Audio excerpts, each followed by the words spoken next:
The galaxy had changed. Once the Galactic Council had ruled with unchallenged authority. Worlds obeyed their mandates, fleets followed their orders, and species feared their judgment. Humanity had been a rising star. A newcomer to the Great Assembly, watched with suspicion but not yet feared. That had all changed with Caltheris, Ardent Station, and Titan's orbit. Captain Elias Vey knew the Council would not forgive, nor would they stop. But he also knew something else. The Council had underestimated humanity's spirit. Humans did not surrender.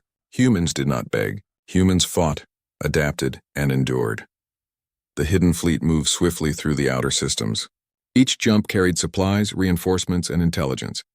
Vey's strategy was clear: strike with precision, inspire allies, and weaken the Council not by destroying worlds, but by shattering its authority. The first signs of change were subtle. Minor colonies, long loyal to the Council out of fear, began to question the alliance. Merchants refused to provide supplies for Council fleets. Planetary governors spoke quietly with human representatives. Reports arrived of ships disappearing, looted, captured, or defecting to humanity. Each act, though small, carried a message. The Council was not invincible. They understood the importance of these ripples. "We fight not only with our weapons," he said to his commanders aboard the Resolute, "but with hope, with courage, with the example of what a free people can achieve. The galaxy is watching. Let them see humanity unbroken." The Council, meanwhile, grew desperate. Their fleets had been shattered at Titan's orbit, their command disrupted by the hidden fleet's tactics. Spies reported defections and ambassadors grew fearful. Their once unified authority cracked under pressure. Worlds that had whispered discontent now spoke openly of rebellion. In the grand halls of Caltheris, debates turned into arguments, arguments into threats. Elder delegates accused each other of failure. Council leaders who had once been untouchable now faced accusations of incompetence and cowardice. Vey did not attack the Council directly at first. Humanity's goal was not conquest but liberation. Instead, he coordinated with sympathetic species, offering protection and trade, showing that humanity fought for equality and respect, not dominance. One by one, colonies joined the resistance. The icy world of Thalor declared independence, providing fuel and shipyards for human forces. The gas giant colonies, long oppressed by Council taxes and restrictions, began producing warships and supplies for the hidden fleet. Even some former Council admirals, recognizing the changing tide, defected, bringing their knowledge and fleets to humanity. Each victory was not just military but moral. The galaxy began to see humanity as a symbol of freedom. Humans had survived betrayal and attacks, yet chose to protect others rather than enslave them. Their courage inspired species that had lived under fear for centuries. They called these allies the United Colonies. Together, they formed a coalition stronger than any Council fleet alone. The final confrontation came at the edge of the Council's capital system. They knew the Council would gather all remaining forces to crush humanity once and for all. They expected a desperate fight. What they found was a prepared, disciplined, and determined coalition. The Battle of Caltheris's orbit was fierce. The Council's largest ships fired relentlessly, but the hidden fleet and allied forces struck from multiple angles. Human tactics, stealth attacks, adaptive railgun strikes, AI-guided maneuvers, confused and outmatched the Council's traditional formations. Explosions lit the void. Ships shattered in clouds of metal. Council admirals shouted orders that went ignored as communications were disrupted. Humanity's fleet moved like a single organism, coordinated, relentless, and unafraid. Vey watched from the bridge of the Resolute. "Hold steady," he commanded. "We fight for more than survival. We fight for justice, for our people, and for the galaxy itself. Today the Council will learn what betrayal costs."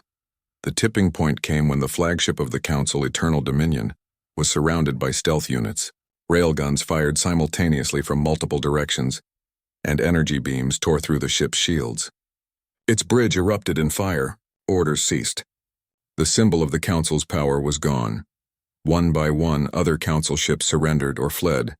Worlds that had feared retribution saw the power of humanity and chose freedom. Entire fleets switched sides. The Council, once a monolithic authority, was fractured beyond repair. They allowed his fleet no celebration.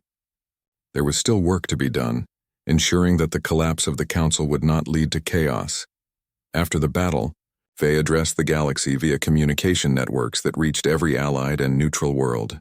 The Galactic Council has fallen, not through conquest or terror, but through courage, unity, and integrity.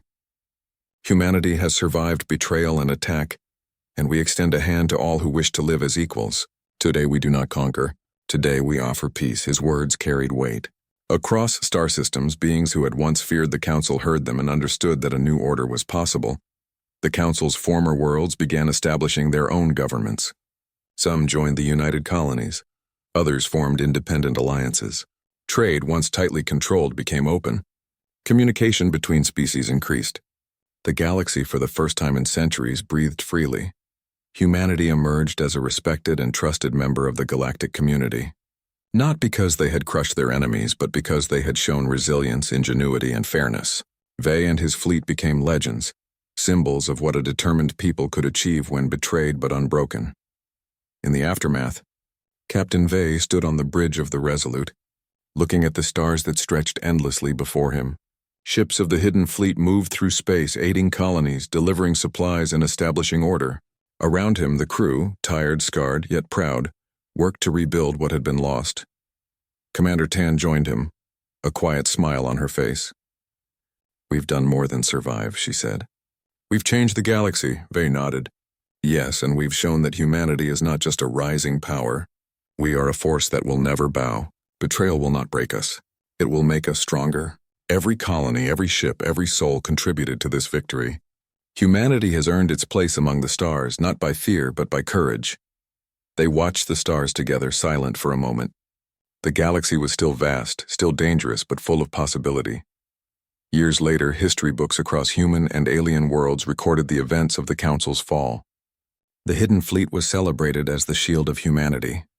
Colonies remembered the sacrifices of Ardent Station and Titan's orbit. Humanity's resilience became a lesson for all. Betrayal and fear can shake a people, but they cannot break a united spirit. And somewhere in the outer reaches of space, Captain Elias Vey quietly trained the next generation of pilots and engineers. He knew that the galaxy would always hold challenges, but he also knew that humanity would face them with courage, wisdom, and determination. The Council had fallen. Humanity had risen, and the stars were open, waiting for those who dared to reach them. The galaxy was never truly silent. Stars hummed with hidden energy, and worlds spun in their eternal dance. Across the void, civilization spoke through light, signal, and song. But one day, all that life and chatter seemed to falter, for a single call broke across the stars. It was not a greeting. It was not a message of trade or peace. It was a cry for help. The distress signal came from the edge of known space. It was simple and short, yet heavy with despair. The words, translated into every tongue of every empire, carried the same meaning. They have returned. Run, hide, or be consumed. No one at first wanted to believe it. The oldest races, the ones with memories stretching far back, trembled when they heard it. The younger races asked questions, confused. Who has returned? They demanded. What danger could make such strong beings afraid? The answer was whispered, rarely spoken aloud. The Shroud. They were not like any other enemy. The Shroud did not bargain. They did not conquer. They consumed. They were a darkness that moved from star to star, leaving nothing but ruins and silence. Their history was so ancient that even the oldest empires spoke of them only in myths and warnings, like a nightmare told to children to keep them cautious. Now it seemed, the nightmare was real again. Far from the heart of the great empires, humans were among the last to hear the call. Their ships were small compared to the grand fleets of the galaxy. Their colonies were scattered, still young, still growing. To many, they were seen as reckless, unpredictable, and too quick to fight. Yet when the message reached Earth and the far colonies, silence fell in every command hall. Humans did not dismiss the warning as fantasy. They did not laugh at the fear of others. They simply listened. And in that silence, they remembered their own history. For humanity, too, was a race shaped by threats. On their own world, they had faced extinction more than once. Ice ages had frozen the earth. Plagues had swept through cities, and wars had nearly torn nations apart. Yet every time they endured, every time they found a way to rise again. So when they heard the distress call, many humans did not feel only fear. They felt recognition. This was not the first impossible challenge. And if history had taught them anything, it was this. impossible challenges could be faced. The Galactic Council gathered soon after. It was a vast meeting held within a star system that was neutral ground. Great halls filled with the light of 1,000 worlds. Representatives came from every major species. Scaled beings from burning deserts, feathered philosophers from gas giants, mechanical minds who lived in crafted bodies of steel and light. They came not to plan a war, but to argue over survival. The council chamber was filled with voices of despair. Some races demanded retreat, abandoning entire regions of space. Others spoke of sealing themselves away, hiding behind shields and walls, hoping the shroud would pass them by. Very few spoke of resistance. The name human came up often, but not with respect. To the older races, humans were newcomers, barely a few centuries in space. They were considered loud, aggressive, and far too willing to solve problems with force. Some dismissed them entirely. Others said they might be useful as frontline fighters, nothing more. Yet even as these debates raged, the shroud advanced. Reports came in of outposts swallowed in silence. Fleets sent to investigate did not return. Fear spread like wildfire. On a distant world, the human envoy sat quietly in the council hall. Her name was Captain Mira Cade, a soldier turned diplomat. She listened as ancient voices argued. She watched as species thousands of years old bent under fear. She thought of Earth, of its storms, of its history of struggle. When the time came for her to speak, the council fell silent, expecting either foolish pride or empty bravado. Instead, her words were steady and calm. "We have heard your fears," she began. "We know what you believe the shroud to be. But let me tell you something about humanity. We were not born in safety. Our world tried to kill us again and again. And yet we survived, not because we were the strongest, not because we were the smartest, but because we refused to surrender. Every time the world pushed us down, we rose again." Her eyes swept across the chamber. "You say the shroud cannot be stopped. Perhaps, but if they can move, if they can fight, then they can be fought. And if they can be fought, they can be beaten. That is what we believe. That is what we will act upon." The words echoed through the vast hall. Some alien leaders shook their heads, calling her reckless. Others stared in silence, caught between disbelief and awe. For the first time in the council's history, someone had stood not with fear but with resolve. Across the galaxy, the speech spread like fire. Entire worlds replayed her words. To some, humans seemed dangerous, too bold to understand true terror. To others, they seemed like a spark of light in the dark. Among human colonies, the effect was different. Mira's speech was not seen as bold, it was seen as natural. Humanity had always believed that no matter how dark the night, dawn could come if one fought long enough to see it. Fleets began to mobilize. Factories turned from trade goods to weapons. Colonies sent volunteers, and families said goodbye with heavy hearts but proud faces. The galaxy might not believe the shroud could be beaten, but humanity would not stand by and wait for death. In their hearts, one thought took root: if no one else will fight, then we must. As the shroud advanced further, their presence spread fear across entire star systems. But humanity did not cower. They studied every scrap of data, every ancient record, every failed defense of the past. They built, adapted, and prepared, even when others mocked them for trying. And in the quiet of space, beyond the reach of fear, humanity's ships began their march. Small at first, fragile compared to the armadas of old races, but filled with determination, the galaxy watched in silence, wondering if these strange beings from a small blue world truly understood the danger. They were reckless, yes, terrifying even, but as the signal of distress still echoed through the stars, there was a growing sense that maybe, just maybe, the humans were the answer no one had expected. For in the face of despair, they did not run. They answered the call. The Great Council Chamber was unlike anything humans had ever seen before. It was a structure built within the hollow of a giant asteroid, its walls shining with crystal and light.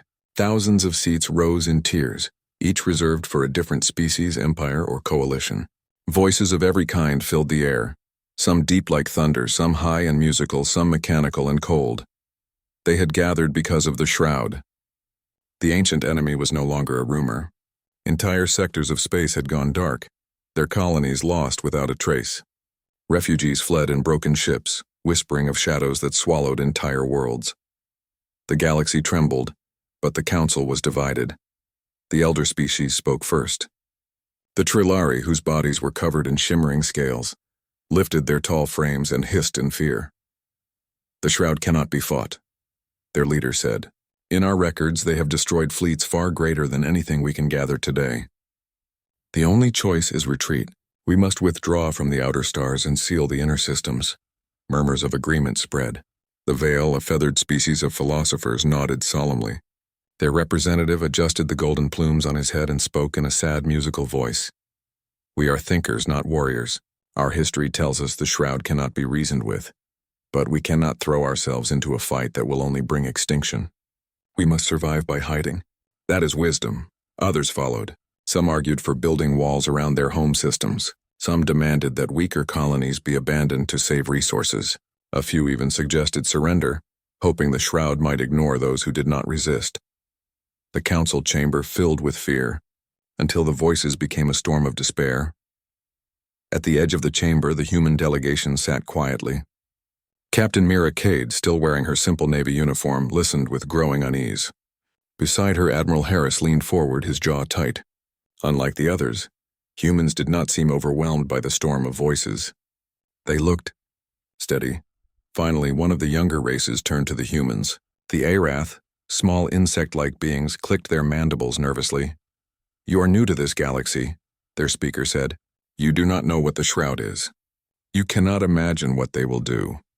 Tell us, humans, will you also hide? Or will you pretend you can fight them?" The chamber grew quiet. All eyes turned toward Mira. She rose to her feet. Her voice was calm, but her words carried far. "You are right," she said. "We are new to this council. We are not as old as the Trilari, nor as wise as the Vael. We do not have the fleets of the great empires, but do not mistake youth for weakness." Her gaze swept across the vast chamber. "On our world, we have faced storms that could wipe out cities. We have fought wars that nearly ended our kind. We have survived plagues, disasters, and hunger. Each time we stood at the edge of extinction. And each time we chose to fight, not because it was easy, but because it was the only way forward."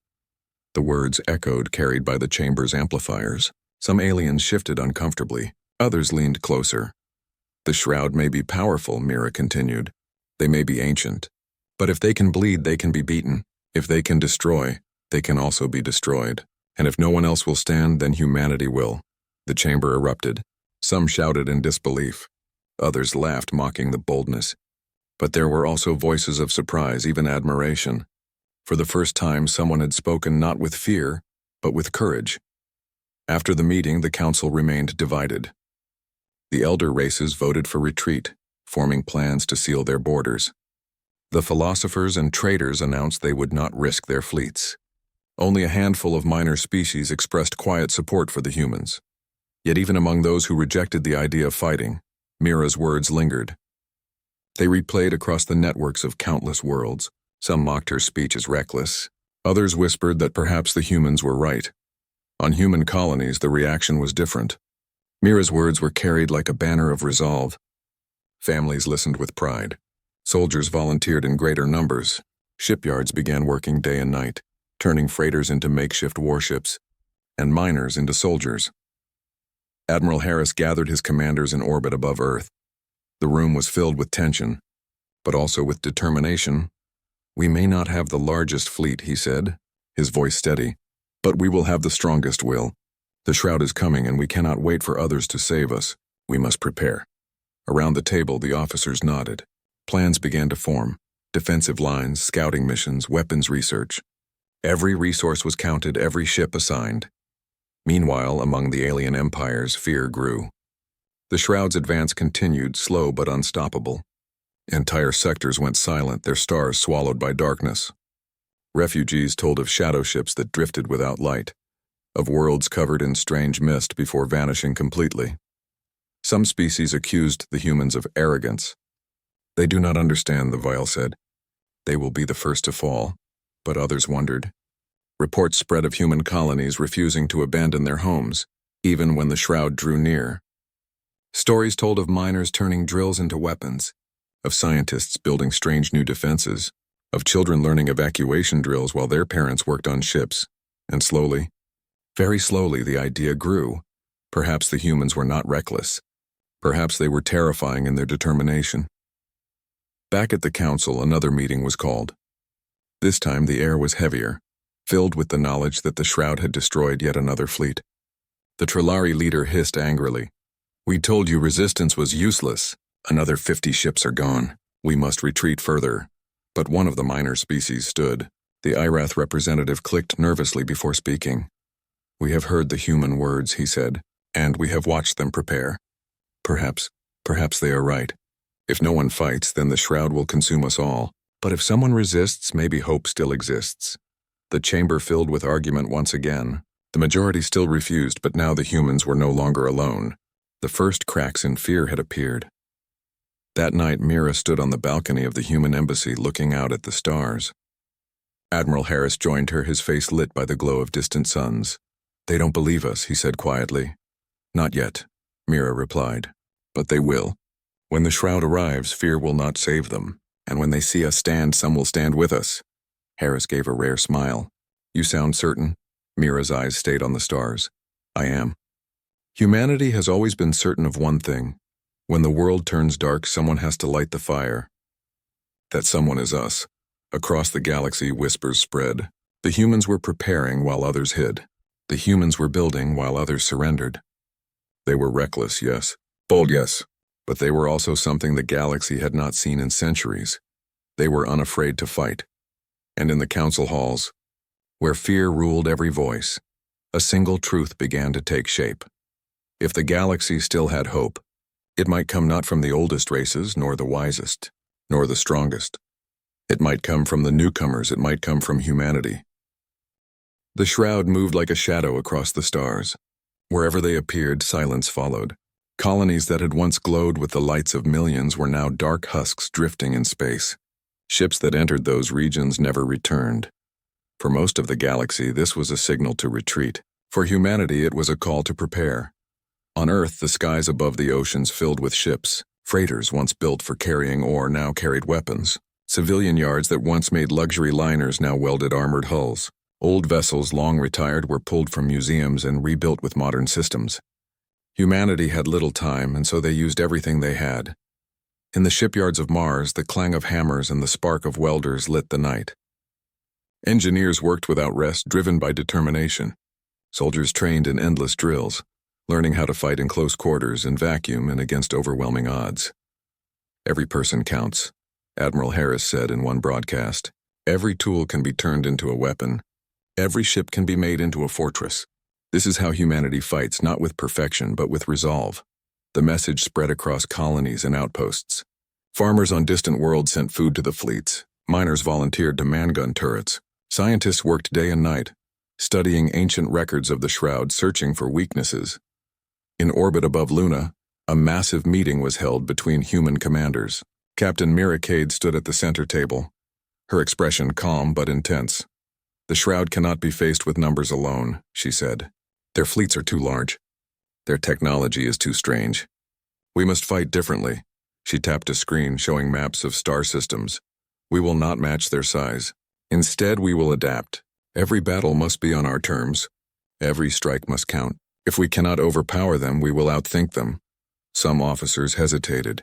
"But how can we fight what we don't understand?" One asked. Mira's eyes were steady. "By learning, by trying, by refusing to give up no matter what." The room fell into silence, and then one by one the officers nodded. Humanity had never been the largest, the strongest, or the oldest race. But it had always been the most stubborn. Meanwhile, alien eyes watched. The Trilari observed human fleets forming and scoffed. "They are preparing for their own destruction," their leader hissed. "They do not know the terror of the Shroud." The Veil, though fearful, spoke in softer tones. Perhaps they know something we do not. Their history is short, but it burns bright." The smaller species, those who had little power of their own, whispered in secret. They admired the humans. Some even sent small gifts, supplies, spare ships, fragments of old technology. Quietly, without permission from their empires, they began to help. Back on Earth, ordinary people lived with both fear and pride. Families sent their sons and daughters to the fleet. Children painted stars on walls, pretending they were defending the galaxy. Teachers told stories of human history, of battles where outnumbered forces had stood their ground, of explorers who had crossed oceans with only courage to guide them. One story spread widely, the story of the first human to step onto the moon. We looked up at the impossible, the tale went, and we said we will go there. And we did. It became a symbol. If humans could reach the moon when it seemed impossible, perhaps they could also stand against the shroud. The first encounters came sooner than expected.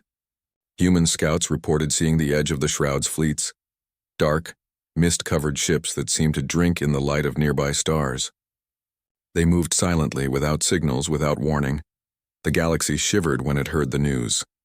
But humanity did not retreat. Instead, Admiral Harris ordered a daring mission to capture one of the shroud's smaller ships for study. It was a dangerous plan, but a necessary one. A squadron of human vessels, fast and lightly armed, was sent into the edge of the shroud's territory. They moved quietly, avoiding detection until they found what they sought. A lone shroud scout, drifting near a ruined colony. "Lock onto it," the captain ordered. The battle was swift. The shroud ship fought with strange weapons, beams that twisted metal, shadows that blinded sensors, but the humans pressed forward. They did not try to destroy it. They risked everything to disable it. In the end, they succeeded. The shroud vessel, damaged but intact, was pulled back to human space. The galaxy could not believe it. No one had ever captured a shroud ship before. To many, it was madness. To humans, it was progress.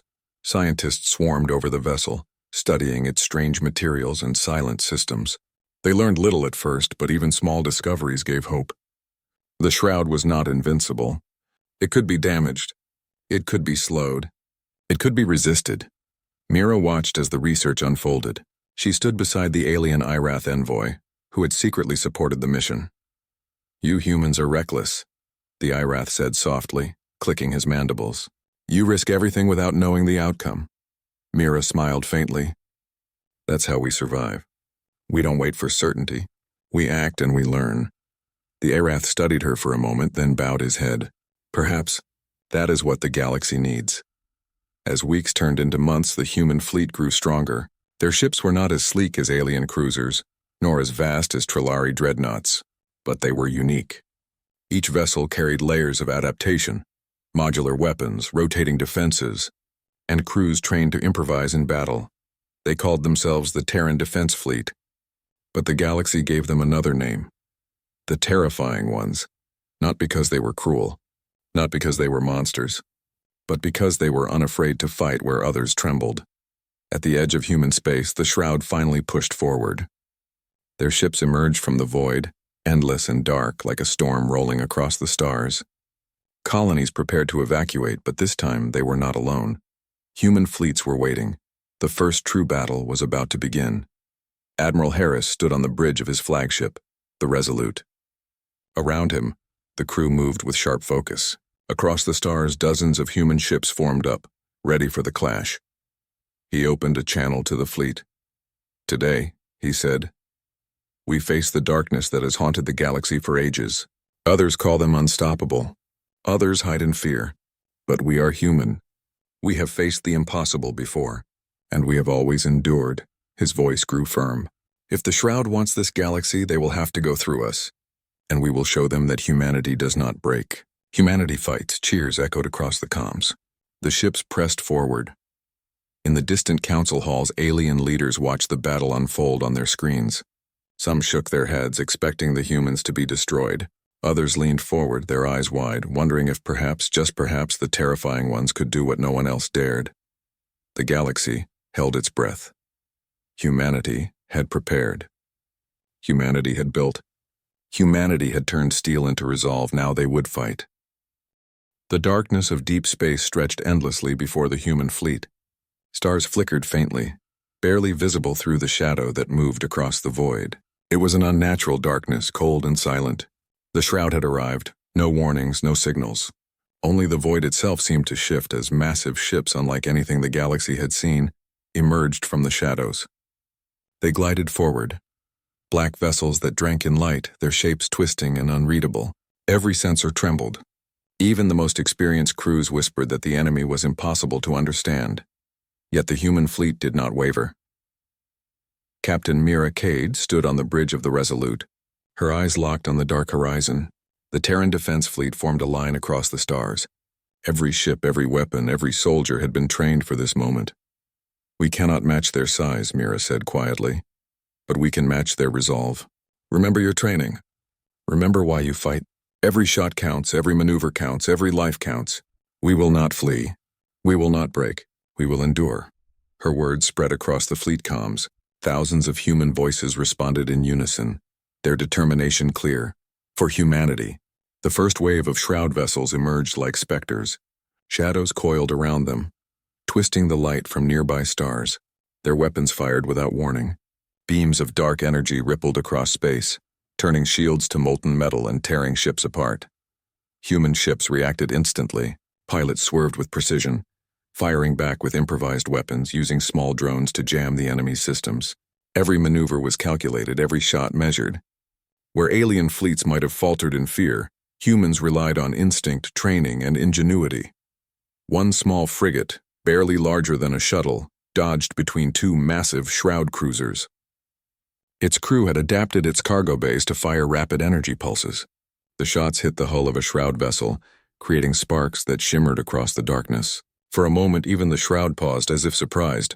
"Keep pushing forward," shouted Commander Hale, piloting one of the larger cruisers. "We have to disrupt their formation." Humans did not fight like other races. They did not wait for orders. They improvised. They adapted. Every ship became a weapon, every weapon a shield, every action a strategy. The galaxy watched in awe. Alien races who had fled at the first sign of the shroud now tracked the battle in fear and disbelief. How could a fleet so small, so inexperienced, hold against this ancient terror? Yet the humans pressed on. In the heart of the formation, Captain Mira executed the maneuver that would define the battle. She led a squadron of frigates and destroyers into a tight pattern designed to split the shroud's attention. Using fast interceptors and remote drones, they created illusions of larger formations, drawing enemy fire away from their main fleet. The shroud responded with relentless fury. Shadows engulfed the human ships, beams of energy tearing through shields and hulls. Explosions lit the darkness, and for a brief moment it seemed humanity might be overwhelmed, but they did not falter. Every lost ship inspired the others to fight harder. Crews worked at impossible speeds, repairing damage mid-battle, reloading weapons and guiding damaged ships out of harm's way. On the bridge of the Resolute, Mira saw an opportunity. One of the shroud's main vessels had fallen behind the others, moving slower than expected. "Target that vessel," she ordered. "All squadrons focus fire. We may not destroy it, but we can cripple them." Pilots obeyed instantly. Energy beams and missiles converged on the shroud ship, striking in perfect timing. The vessel shuddered as sparks erupted across its surface. Sensors reported that part of its hull was destabilized. Even the alien observers were astonished. "They are?" "Adapting," whispered one of the Veil Council members. "No fleet has ever done this." The battle raged for hours, yet human ingenuity never slowed. Engineers aboard every ship modified weapons mid-flight. Communications officers rerouted signals to confuse the enemy. Crews who had never met one another before worked seamlessly as a single organism, their minds focused on survival and victory. And then came the turning point. A shroud vessel, larger than any human cruiser, unleashed a massive wave of energy that threatened to obliterate the fleet. Ships quivered under the force, and even the Resolute shuddered. For a moment, hope seemed fragile, but Mira had anticipated this. "Deploy the energy nets," she ordered. Small ships scattered nets of electromagnetic pulses, designed to disrupt the shroud's energy flow. The dark beams slowed, weakened, and faltered. Humans seized the moment. Every ship fired simultaneously. Beams, missiles, and improvised weapons struck the weakened hull. The massive shroud ship shuddered violently and then broke apart, drifting silently into the void. A cheer erupted across the fleet, carried by comms to every vessel. The humans had done what no one else had thought possible. They had struck the first major blow against the shroud, yet the battle was far from over. More shroud ships emerged from the shadows, drawn to the destruction. Mira knew the fleet could not hold forever. "Prepare for retreat," she ordered, "but only if it keeps us alive to fight another day. We do not run. We fight, we adapt, and we survive." The humans executed a strategic withdrawal, luring the shroud into traps set with mines, drones, and false signals. Ships that were damaged were repaired on the fly. Every retreat became an advance, every movement calculated to weaken the enemy further. Even as casualties mounted, human determination never faltered. Every life lost fueled the other's resolve. Every damaged vessel became a lesson, every enemy attack a chance to improve. As night fell across the galaxy, the shroud finally withdrew, retreating into the shadows from which it had come. The human fleet regrouped. Ships were battered, crews exhausted, but their eyes were bright. Mira walked through the corridors of the Resolute, greeting crew members. Soldiers, engineers, and pilots all looked tired but proud. "We held the line," she said quietly. "We showed the galaxy that the shroud can be fought. And more than that, we showed ourselves what we are capable of." Admiral Harris joined her, nodding. "They will not underestimate us again. Humanity is no longer a minor race. We are a force the galaxy must reckon with." Mira smiled. "Not yet the strongest, not yet the largest, but terrifying. Yes, that we are." Across the galaxy the news spread. Systems that had prepared to hide now sent messages of support. Minor species offered supplies. Allies began to join in, inspired by humanity's courage. The human fleet, though small and battered, became a symbol, a spark of hope against overwhelming darkness. Even the elder races could not ignore it. For the first time in centuries, they saw something they had long forgotten, the power of will and determination. And in the shadows beyond the stars, the shroud paused. It had met resistance it had not anticipated. The humans fought differently. They adapted. They endured. They did not fear the impossible. For the first time, the galaxy sensed that perhaps the shroud could be challenged. Perhaps, just perhaps, there was hope. The battle was not yet won. The shroud would return, and the challenges ahead would be even greater. But humanity had proven one truth. No matter the enemy, no matter the fear, humans would face it. They would endure. They would fight. And in the silent void of space, that courage shone brighter than any star.